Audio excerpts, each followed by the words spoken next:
উপকারীর শিক্ষা।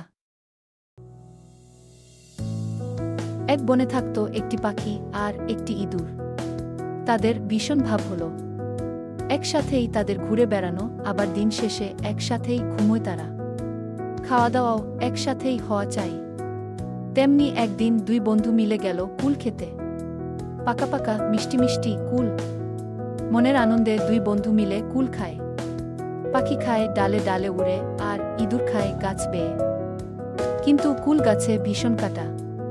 তাই এক সময় ইঁদুরের শরীরটা বিঁধে গেল কাঁটায়।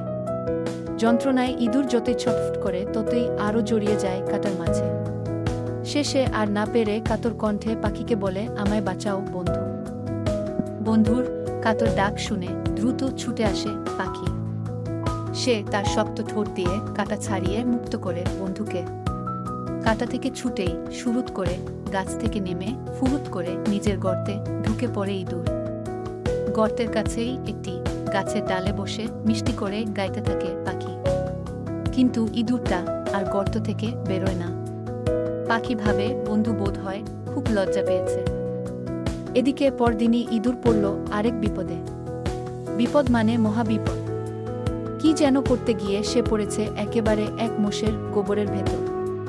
এবার আর কিছুতেই সে বেরিয়ে আসতে পারছে না। নড়াচড়া করলেই আরও ঢুকে যাচ্ছে গোবরের গভীরে।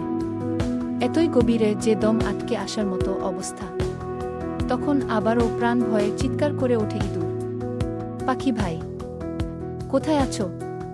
আমাকে বাঁচাও। বন্ধুর ডাক শুনে এবারও ছুটে আসে পাখি। দুটো ঠোঁট দিয়ে ইঁদুরকে চেপে ধরে টেনে তুলে এনে প্রাণে বাঁচায় সে। কিন্তু এবারও গোবরের স্তূপ থেকে মুক্ত হয়েই ছুটে নিজের গর্তে ঢুকে পড়ল ইঁদুর। বন্ধুকে ধন্যবাদটুকুও জানালো না। পাখি কিছুটা অবাকই হল। তারপর নিজেই নিজেকে বলে, বোধ হয় খুব কষ্ট হয়েছে বন্ধুর। যেন কিছুই হয়নি এরকম একটা ভাব দেখিয়ে আবারও সুরুত করে ঢুকে গেল নিজের গর্তে।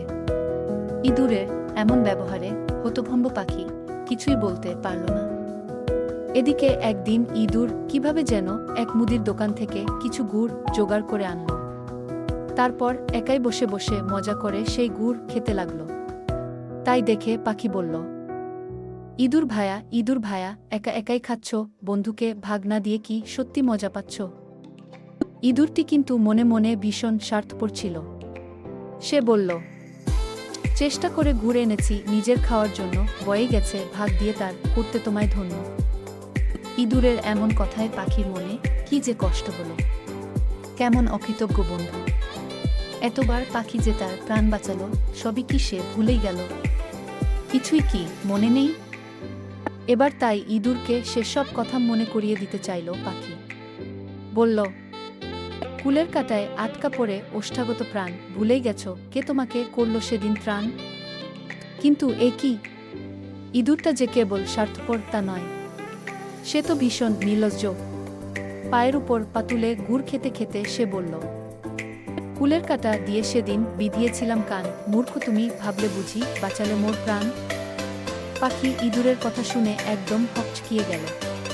তবু সে ইঁদুরের দ্বিতীয়বার বিপদে পড়ার কথা স্মরণ করিয়ে দিতে চাইল।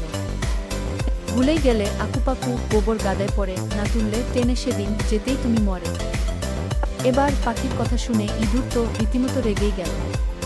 বলল, ভেবেছিলাম শুদ্ধ হব গোবরে গা ধুয়ে, বুদ্ধু সেটা বুঝলে না তো, দিলে আমায় ছুঁয়ে।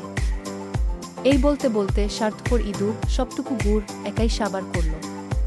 আর বেচারা পাখি বন্ধুর এই স্বার্থপর রূপ দেখে কষ্টভরা মন নিয়ে চিরদিনের জন্য দূরে কোথাও উড়ে চলে গেল। উপকার করা ভালো, প্রতিদান চেও না, প্রতিদান চেয়ে মিছে মনে দুঃখ পেও না।